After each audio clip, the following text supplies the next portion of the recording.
This episode is sponsored by Melting Me. Join the star of Melting Me, Nicholas Nazarian, in his journey of weight loss as he tries to teach himself how to live a healthy life in a supersized world. This podcast is an honest and open look at everything from his real-life struggles to his victories big and small. Come get your melt on with Melting Me on your favorite podcast platform. We appreciate you listening. Now please enjoy the show.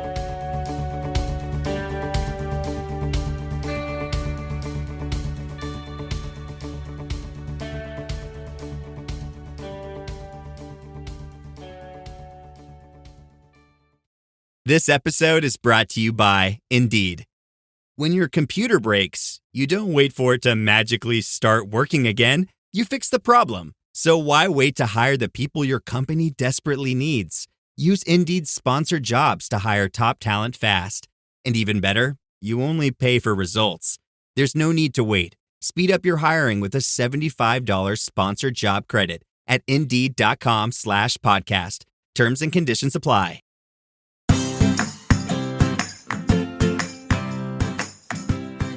Hi, and welcome back to Realistic Sustainability. I'm Mike, and I'm here with Nick. How you doing tonight, brother? I'm doing okay. By the way, I was trying to get Jamie to join us today. She decided that quiet time with me up here recording and her down there quietly was more valuable. It's an arguable transaction. I think that both sides have merits. Yes, well, I believe anywhere I am, it's got to be the better place. Yes, I agree. I do think that you have a unique ability to lighten up a room. But silence is also, when you have kids, silence is sexy. Well, I'll give you that. That is a special moment when children are quiet. Usually, this is where hey, Nick, how are you? But I have things I want to talk about.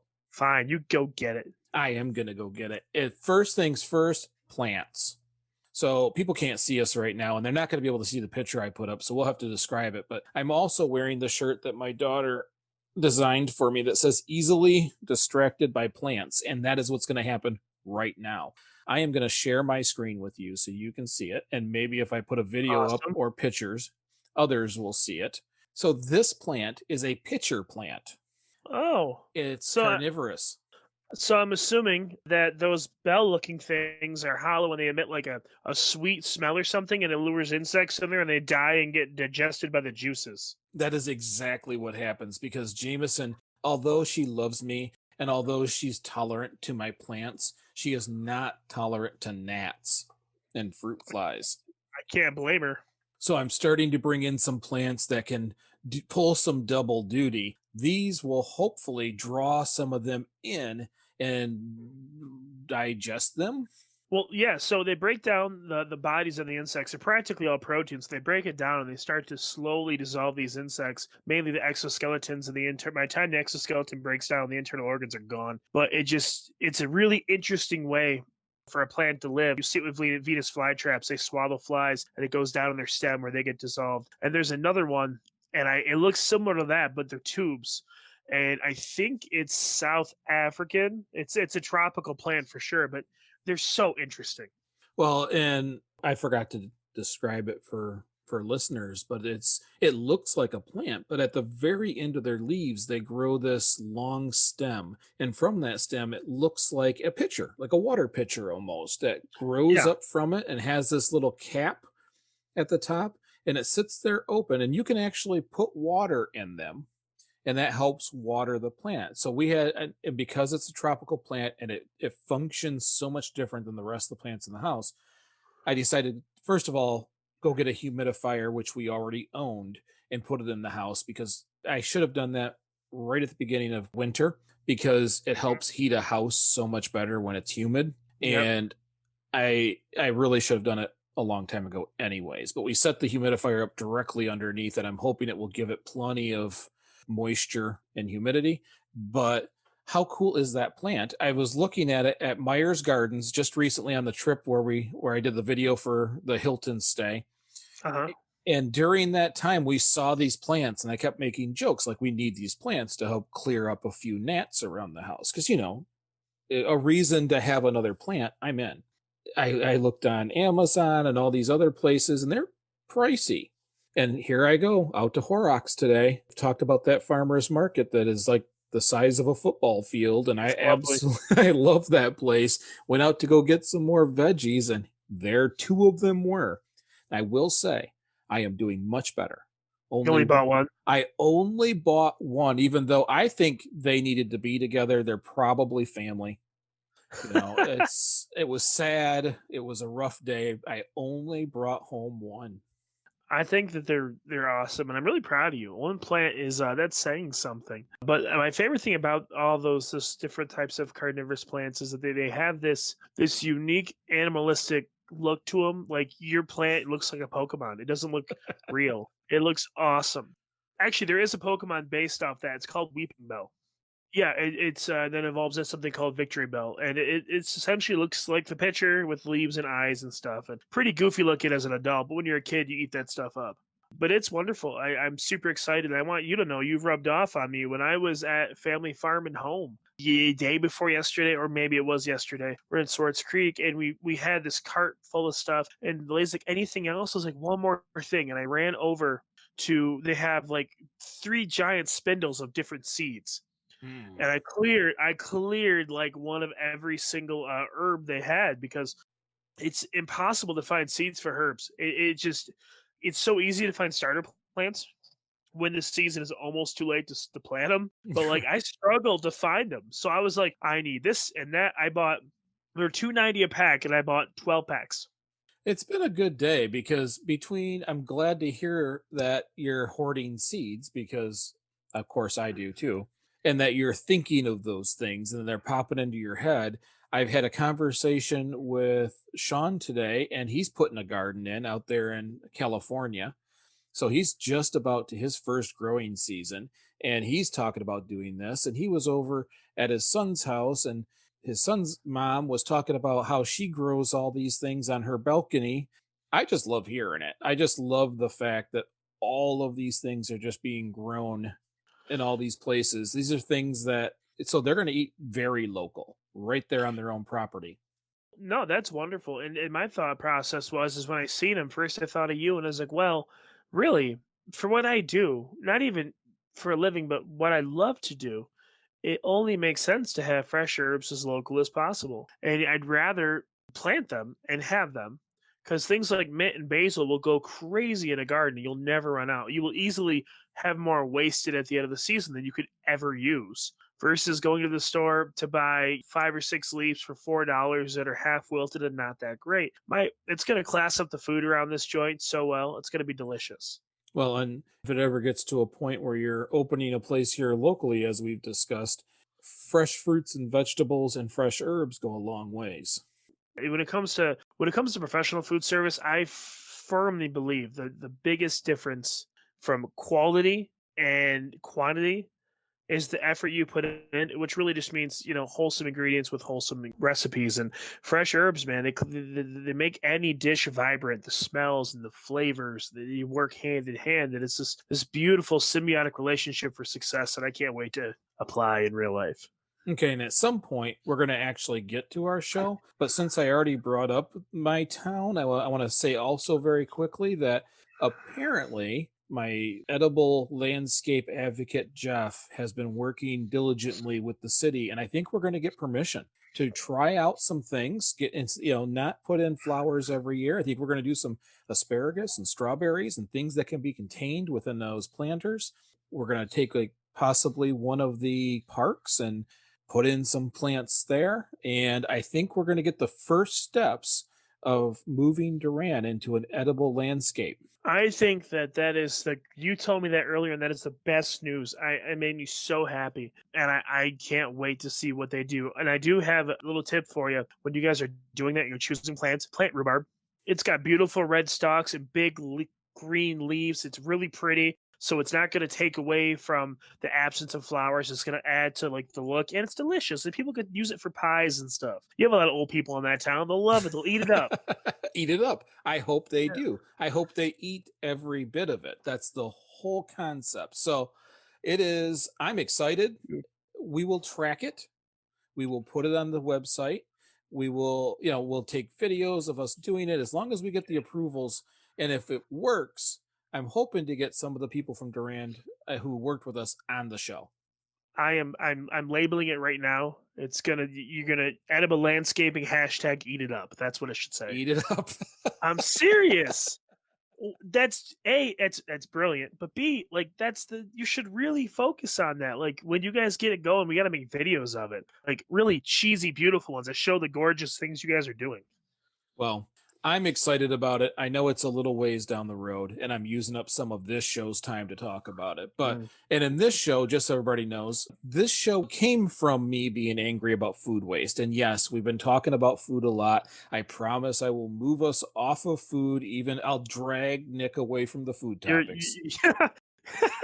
Yeah, people have been trying to drag me away from food for a long time, Michael. The- Good luck.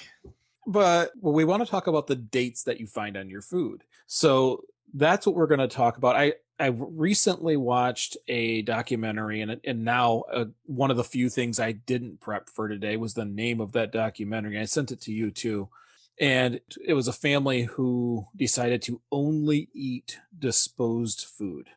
It piled onto that US waste 40% of all food produced. And that stuff drives me bonkers. So I promise after this episode, I want to get into some more urban planning, some more energy related things we can do at home. So we will go back into some of these other topics, but today we're going to talk about what those dates on food actually mean. So Nick, do you ever pay attention to the dates on food? Absolutely. For two reasons. Okay, so in my expertise, the dates on food is generally placed there as a blanket to ensure the safety of anyone that's going to buy it. Because ultimately, in today's world, the stores can't control what happens at each individual place. They can't control what happens once you purchase it and take it home. But what they can control is what they produce and sell for their clientele in their facility. And so a lot of places that when they put dates on food, or when they have manufacturers that instruct them to put dates on food, it's just for the safety and the security of the product. They don't want people to get sick. And I understand that. And paying attention, I do also, because a lot of things, like a lot of food, shows signs of going bad long before it is. You see that heavily with fish. The stronger the fish smell gets, the closer it's getting to what we, in my industry, we just say it's getting ready to turn. Essentially, what that means is it's at a point where it's not worth throwing away. You don't need to waste it. You can still eat it. You can still save it. And there are certain things you can do to prolong its life. But you have to be able to spot that.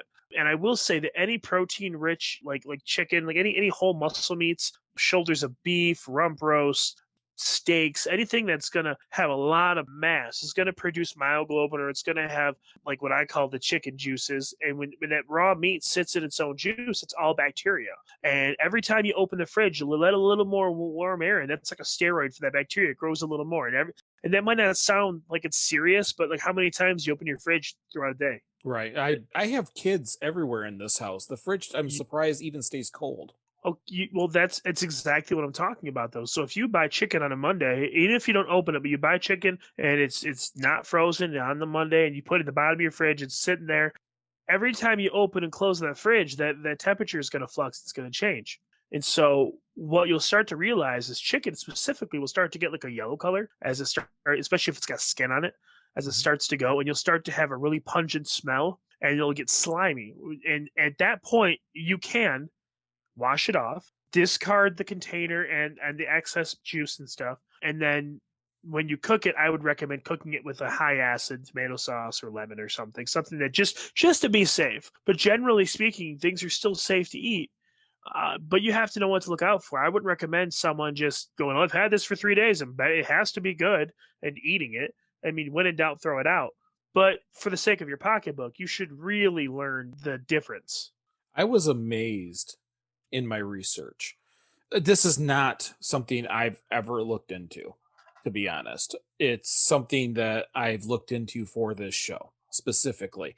Okay. And it was brought to my attention because of that documentary and that gross number of 40% waste, which is unacceptable in any possible way. Like, I work with production. If someone said 40% of the parts we made weren't sellable, we're going to have conversations. So we've had that conversation. So there is no industry where that's okay. What I did find out is there is no federal law requiring dates. There is no federal law for it, except with the exception of baby formula. What you're finding is that these companies scapegoats to make sure that they're not producing a product that could accidentally kill someone. But also, one of the things that I will say when it comes to like the overproduction and the waste of food, unfortunately, grocery stores are an industry where there's not really a lot of markup. I mean, they really don't make a whole lot of money on the raw products like the raw meats and the raw produce, and so they stock so many different things because they don't want anyone to come in there and not find what they're looking for. Because if you don't find what you're looking for, you're not going to shop there. If you're not going to shop there for chicken, that means you're not going to buy anything else that goes with the chicken. And they really make their money on their dry goods and that kind of stuff. So if they're losing customers, then they have to up their inventory. Well, the higher the inventory goes, the more the waste goes up. It's a really terrible business model in terms of sustainability, but that's how they stay in business, by having something for everyone all the time. Yeah, and it's not just grocery stores. I think it was actually Home Depot that kind of coined that, where they sold lumber at near cost, but sold nails at a much higher rate. While you're buying the lumber, you're buying the nails. Well, no, you're absolutely correct with that. But I just use grocery stores because grocery stores are one of the few places you go where all their things they're buying have a shelf life. They're dying. If Home Depot orders 57 truckloads of wood, as long as it stays dry, that wood's good for a long time. That's If true. you order a ton of chicken, and once it's thawed, buddy. Like you got a couple days, and Yep. But that was one thing that I always thought those dates were regulated, that those dates were given to the manufacturer. When you produce on this day, this many days out, this is your date based on research. And that's not it. Not it at all. These companies make their own. well, of course they make their own, but also the dates are. I'm not going to say they're irrelevant, but there are some foods when you look at them, the dates don't mean a thing. Some foods are so overly processed and so packed full of preservatives they could very easily go bad in the sell by date. They could last for 6 months. Yeah. Generally, you don't see that with raw meat, but it's ridiculous. Well, I do have to say that meat, poultry, egg products, those are all under the jurisdiction of the Food Safety and Inspection Service. So there are federal agencies who overlook these products, but they're not required to have a date. They do it because the rest have a date. So everybody chooses to put a date on there.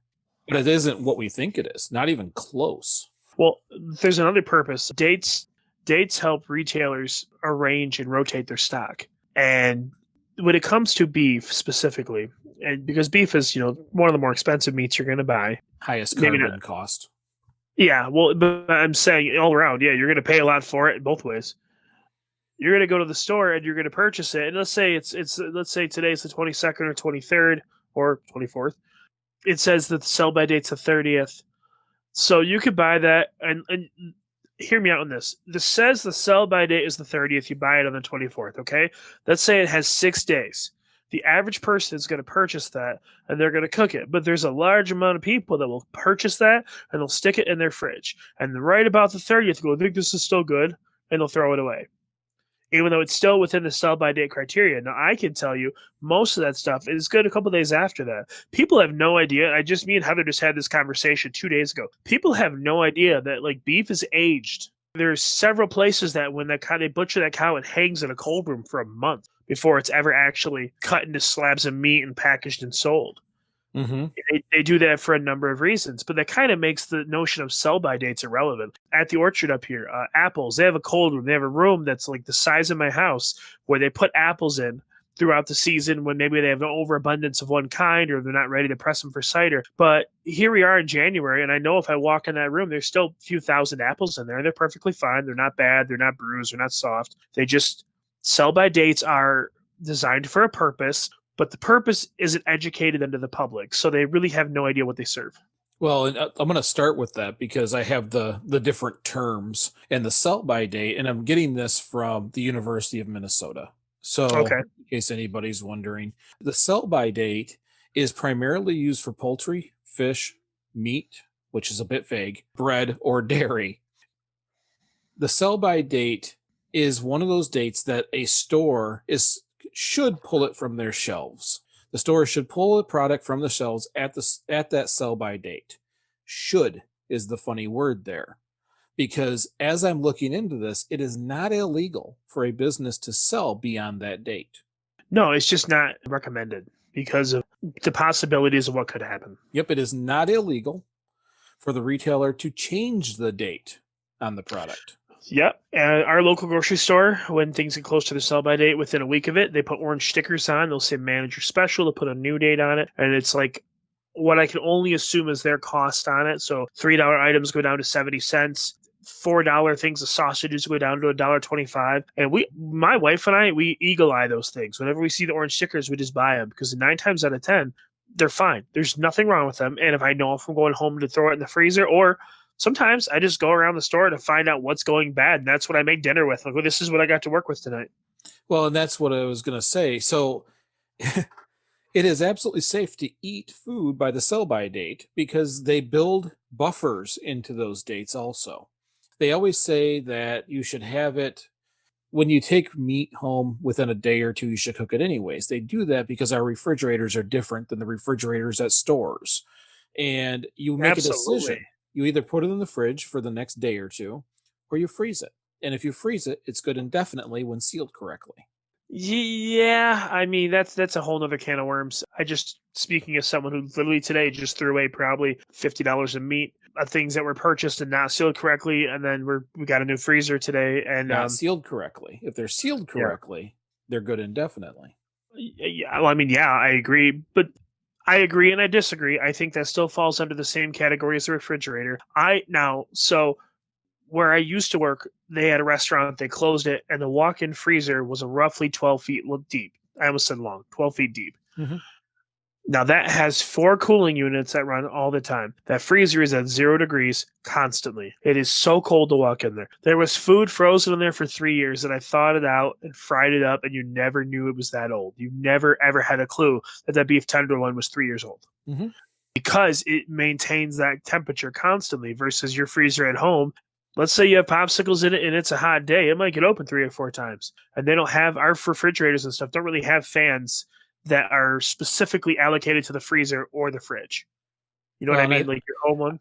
I think I avoid some of that with the deep freeze because I only go down maybe once every couple of weeks to refill my freezer, and the deep freeze stays closed. I occasionally recharge it, and when I put stuff in there, I take stuff out to take upstairs. That's how I rotate. But I was pretty surprised because I did not know that the sell-by date was an opinion, or a suggestion. Yeah. And the amount of food that gets thrown out from stores. Now it's different. Some stores will do what you said, discount until it goes. But a lot of stores just throw it away. Yeah, you're right. When I lived in Corona, I had this little tiny apartment, and there was a grocery store locally about a block away called H&H Grocery. And every morning, it was family owned. The owner, his name was Bill, would walk through, and he would look at all his produce, and anything that wasn't as perfect as it was the day before, he'd pull it, and he would just throw it away. So he used to, once he realized I was single, he would just bring it to my apartment and leave it at my doorstep and leave it for me. It was the nicest guy. He never charged me for any of it. I got a bag of groceries every day because he would rather have me have it than throw it away. But he wouldn't sell it because it wasn't a perfect product. Right. And that's what a lot of stores will do. Meanwhile, how much great food with a lot of shelf life gets thrown in the dumpster? Well, a ton of it. And you see, I'm going to tell you something else you probably didn't know. So as someone in commercial food service, did you know that the federal and the state pass health codes almost independently? Like there's a federal expectation, and the state will pass a health code, and then each county has a certain amount of time, and I think it's like 1.5 years or 2 years to adopt that health code. And so Shiawassee County is on a different health code than Genesee County is. So in Shiawassee County, as a person in a restaurant, I can open a gallon of ranch, and if it says used by and the date is 9 months away, that can sit in my walk-in open for 9 months, and it's fine. In Genesee County, you got 7 days. You use it or you toss it. There's a lot of misinformation, a lot of misdirection, and a lot of miscommunication as far as food dates go. Okay, so I'm going to move on to the next one, which is best before. That is... Okay, so I do a little research on best before, and it's obviously a freshness date. It's a quality date. Yep. But no matter what you read, it makes it sound like this food can't go bad. That best before dates are just so for it's tied to their legal happiness of this is the best it will ever taste. It might be a little chewier 3 years from now, but it doesn't go bad. Well, some things arguably don't. There are some foods, and I'm gonna hit home with this one: pepperoni, salami, hard processed smoked meats. I'm not saying it's impossible, but I can promise you it's really hard to get in the mold, even when you try. That's They uh, I'm looking at the University of Minnesota right now when they're talking about their testing, and it says flat out, okay, a 3-year-old candy bar may taste a little stale. yeah. And that's the extent. It tells you, go ahead and eat it. It might be a little chewier than you expected, but it's fine. Yeah, well, yeah, but I mean, they're doing that under the guise and assumption that the packaging is still vacuum tight, that nothing is getting in and out, that it has been exposed to really high temperatures and melted and then been chilled and stuff like that. But also, like old chocolate's nasty. It actually loses its flavor and its color. It starts to turn dingy white. Well, and they said best before is primarily used for baked goods, cereals, snacks, frozen entrees, and some canned goods.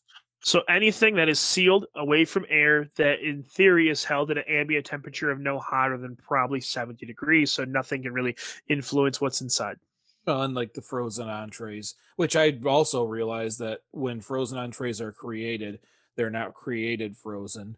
Then they're froze at some point. Then they're transformed or sent to a store where they've thawed in some of that process, sitting outside waiting to go in the coolers. Then they go in the coolers and freeze again.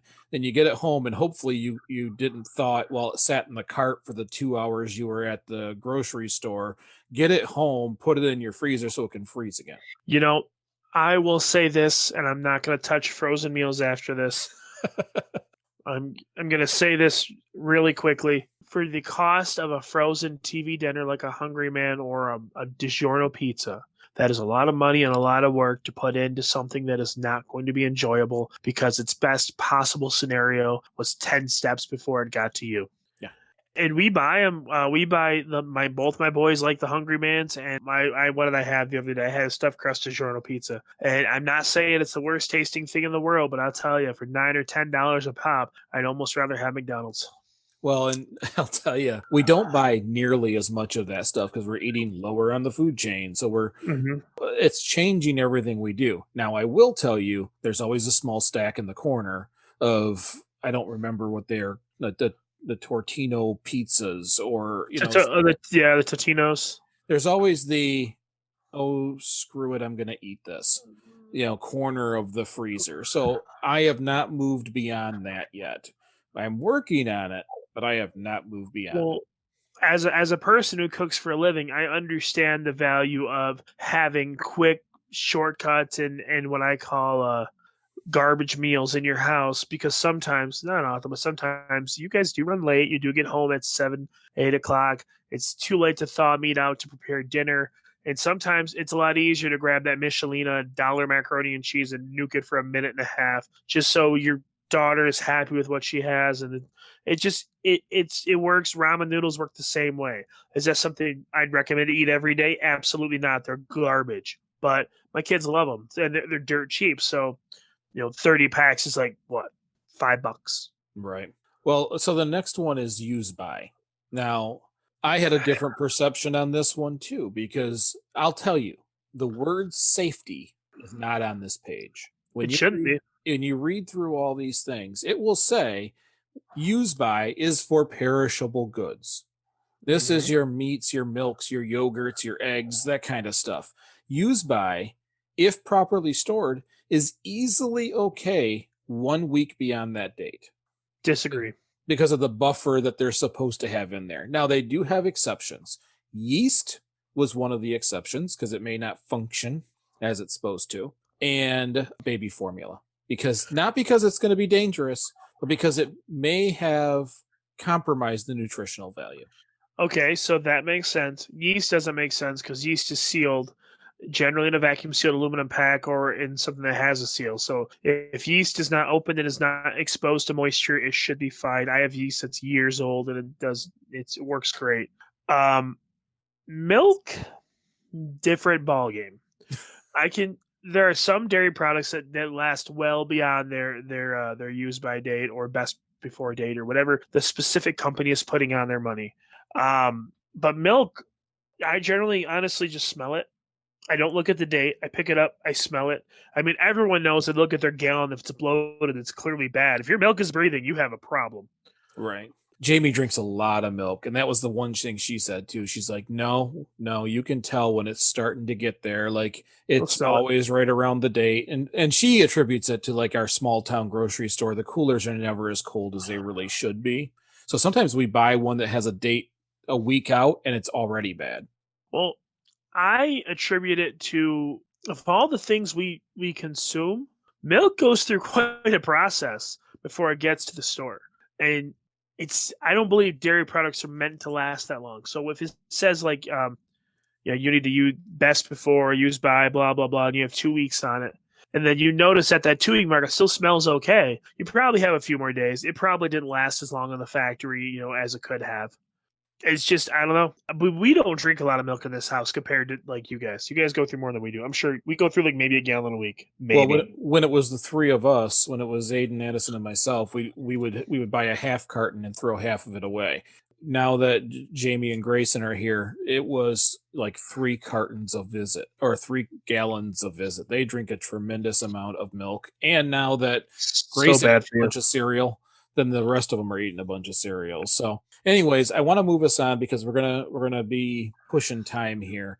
But some of the things when I want to say when doing the research, I expected to see the word safety more.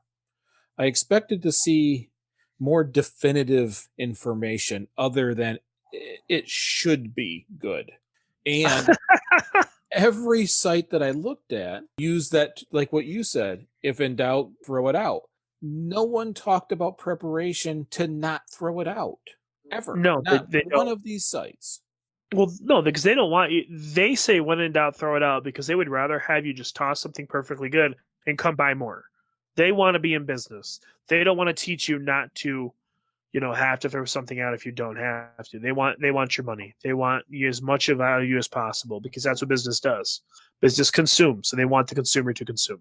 Well, and that's a problem. When we waste 40% of it, that is a big problem. So I started looking up, what do you do? Well, how do you handle it? And that's when we started going back to some of the things you said in some earlier episodes in our food waste. Like if the celery is starting to wilt on you and go soft, stick it in some ice cold water. Let it in and stick it in the fridge and it will strengthen back up and you got a few more weeks out of it. You can do it with broccoli if you can was it flash cold or whatever it was, flash chill it and then stick it back in the fridge and it will strengthen up. There are plenty of things online that will tell you how to bring these things back so you can still eat them. No one ever talks about that part. They say throw it out and buy more. Well, yeah, and you got to realize, look at every grocery store. Everything you buy is in a plastic bag. Well, when you buy produce, it's effectively alive. It is a living thing when you purchase it. It may be part of a living thing. It may be dying, but it's a living thing. It's breathing. It's exchanging air. It's releasing gas. And when it does that, you leave it in that plastic bag. It accelerates the process and it dies faster. Celery is an interesting one because it's almost the entire plant. The whole celery functions as a root. The entire thing. When I was in grade school, one of the first experiments I remember was we got to pick a color. And we would mix the color in with this thing of water. We'd cut the stalk of celery as long as it had leaves on it. In a couple of days, the leaves would be pink or they'd be orange because they sucked that color right up. And that was so intriguing to me as a child, but it does. It drinks a lot of water. Well, it's the same way they make those roses, the multicolor roses. Yeah, absolutely. Inject dye into the stem and it brings it up through. But Mhm. it was shocking to me that in a country or on a planet where we waste 40% of produced food, where a large chunk of people are hungry, that the answer was throw it away and buy another one. It was disheartening. So I challenge everybody to start rotating the food in your fridge. Start looking at what you have. So Jamie and I are looking at, we kind of inventoried our food recently after looking at this. Older stuff goes first. It doesn't matter if I feel like chicken tonight or not. I feel like not wasting chicken. I have always been an advocate of you eat what you have, not what you want. I'm not saying that sometimes I don't splurge and buy something that just sounds wonderful, but generally speaking, like you just said, if you open the fridge, you have chicken thawed, you have sausages, or something that has to be used, you find a way to use it. Yeah, and I am the worst. You have been to my house when I decide I'm going to cook brunch. When I tell people to come over, I'm going to cook. I can feed a small army. Yeah, but that's for like three. You're cooking for like three people when that happens. Well, I tend to overcook on a regular, and I do it even at home, where we'll just have this for leftovers. You don't always use it for leftovers. I'm getting better at making a secondary meal with what's left, but what's better is to make the amount of food we would eat, and if we run out, it's okay. I Yeah. guarantee we had enough nutrients, and if we just wait 3 to 5 minutes, well, we will feel full. Our belly hasn't caught up with our consumption yet. I think that that's a big issue with a lot of obesity, and I'm speaking just from my personal experience. But like dinner tonight we made meatballs, mashed potatoes, and gravy. I ate my first portion, and I told myself I'm done. If I want something later, I'll get a snack of something else. Knowing that I had crackers and I had some chips, I had something else I could munch on to sustain me, then go and get another heaping plate of something where I would only eat it because I took it. Yeah. And but I still I made way too much food. I made probably double what we needed, maybe. I mean, I made a lot.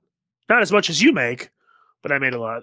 Well, and we're done with that, especially with meat portions, because we're trying to eat much less meat. 4 to 6 ounces of the meat is really all we need to go along with a great salad. I have avocado on the side. I did fry up some potatoes. Like, there's other things here to eat. And if I run out of meat, there's a large amount. I have another avocado. I have some more broccoli.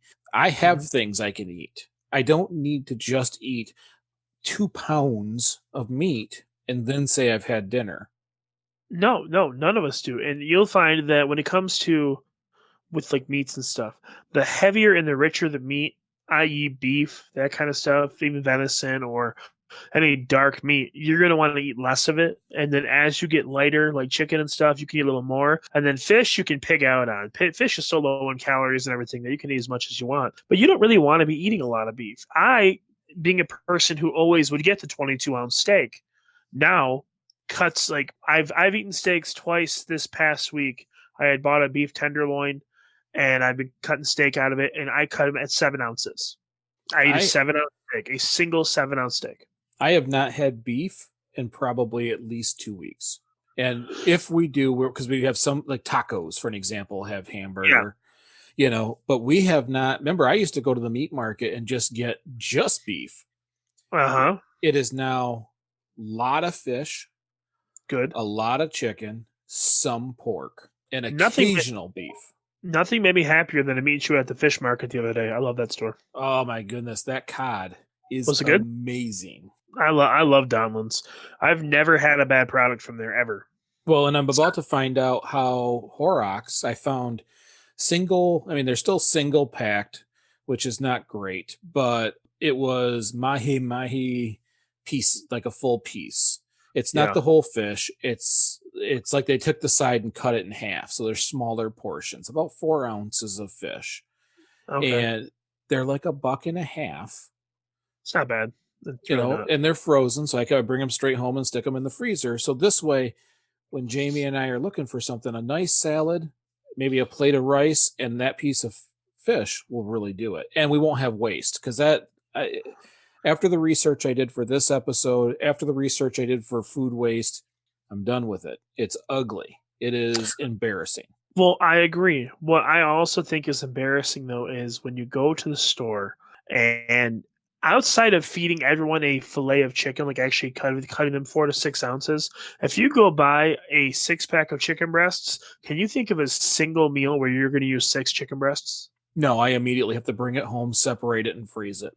So yeah, when we go to the grocery store, we buy a pack of 6 chicken breasts or 7, whatever the pack is. Each chicken breast weighs about 3/4 of a pound, so I can cut 3 pieces out of that. I fillet it twice, so I get my 3 tiny little pieces. I do it with the whole thing, and we will use 2 per meal.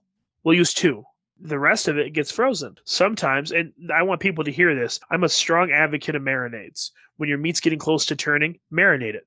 Marinate it in acid, vinegar, give it some oil, some lemon juice, just give it some life, put some garlic in there, some herbs. And what's going to happen is the acid is going to kill all that bad bacteria, and it's going to start to kind of, I don't want to say pasteurize, but it's going to start to make it very safe to sit there. A lot of sushi grade fish is done, like ceviche is made like that, where they marinate raw fish and it's never actually cooked because the marinade cooks it. It will give you a longer shelf life on things if you haven't, used it, or maybe you thawed too much out and you can't refreeze it.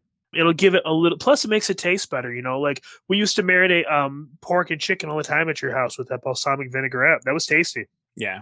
So there's always an answer. There's always a way. It's just a matter of if we're being mindful of it. So I kind of want to challenge everybody who's listening to look and see how much food you do waste. Can it be used in other ways? If it's vegetables and you can't recover them, can they go in a compost? Can they go in a garden? What can you do to ensure that something comes back from the food? But most of all, rotate it. Make sure it doesn't make it to that point, and get it to where I'm trying to go where I grocery shop a little bit each week, and I'm starting to kind of get the old stuff out. I'm trying to, and you know what? We got more cupboard space. We got more room for things. I was a hoarder constantly because how my life has gone in the past. I've had some rough times where you don't have a lot to eat. So I was constantly hoarding food. Overcompensating. So I got to quit doing that. And I challenge everybody out there to take an honest look at yourself and do the same. It is 40% of food waste is an amazing number. When you go to the grocery store, look for something that has a minor flaw. Get that one, because that's going to get thrown out tomorrow. I would like to issue a challenge as well, good sir. I would like to challenge people to do 1 soup a week, and maybe even if they're feeling fancy, make a quiche. And I say that because I deem those as what I call garbage foods. Not that they're bad, they're delicious, but they're catch-alls. You can look in your fridge and there's not a single vegetable you're going to have that's not going to work in a soup. There's not a single thing you can have, or like a pot pie. Like, find uses for those your carrots getting a little soft, dice them up, throw them in some broth, start making soup. Maybe you don't want to eat soup every day, and I don't blame you, but that would give some life to those dying vegetables, or maybe that one slice of chicken you can't find something to do with. That'll extend it, allows your family to eat it, you don't lose any money, and you're actually eating better because it's soup. And you talk about eating low in the food chain, you don't get much better than soup. It's so easy for my to digest, it's low in calories, it's high in protein, it's excellent for antioxidants, like it's wonderful. Well, and if I remember correctly, you can pretty much freeze just about every soup also. So if you make too much, Jamie just made a absolutely amazing vegetable soup with like a chicken broth, and she made a massive amount. And she took a good sized amount to work. We ate a good sized amount at home, and then we froze some. So that later, once you've had a whole bunch and you don't want any more right now, later we can pull it back out when we're thinking about it and have a whole nother thing of soup. And it was just stuff from the fridge. Yeah, well, and that's where the best soups come from. And you're not wrong there. Freezing soup is incredibly easy, mainly because when you freeze food, the last thing you want is moisture, unless it's completely covered in moisture. If you have like a soup, or like if you're going to freeze fish, you want it either vacuum sealed or completely covered in water, because as we all know, water rises and expands as it freezes. It only essentially goes towards the air. So if you have soup, it's not really going to do any damage to everything that's frozen inside of it. It's just going to go towards the top of the container or the top of the bag or however you have it fastened. Soups freeze incredibly well. Well, I'm hoping that everybody enjoys this episode and gets something from it. We will get away from food, I promise. No! We will. And we will get into some more sustainable topics. This is just something that kind of it hit me watching these shows and through the research we did from the past stuff. We will get into more urban planning, more energy related, more home relation. But thank you for listening. Well, that's all for this week. We hope you enjoyed the episode. If you did, let us know. Send us a message on our Facebook page or group. Leave us a review on your favorite podcast platform. These reviews, comments, those are how we get found in the search engines, which means the more you do it, the easier it is for others to find this podcast. As always, we appreciate you for listening. We appreciate your support. And remember, we only have to get a little better than we were yesterday. Little bit, well, it always results in big bit. Thanks again. I'm Mike. And I'm Nick. And we'll see you next week.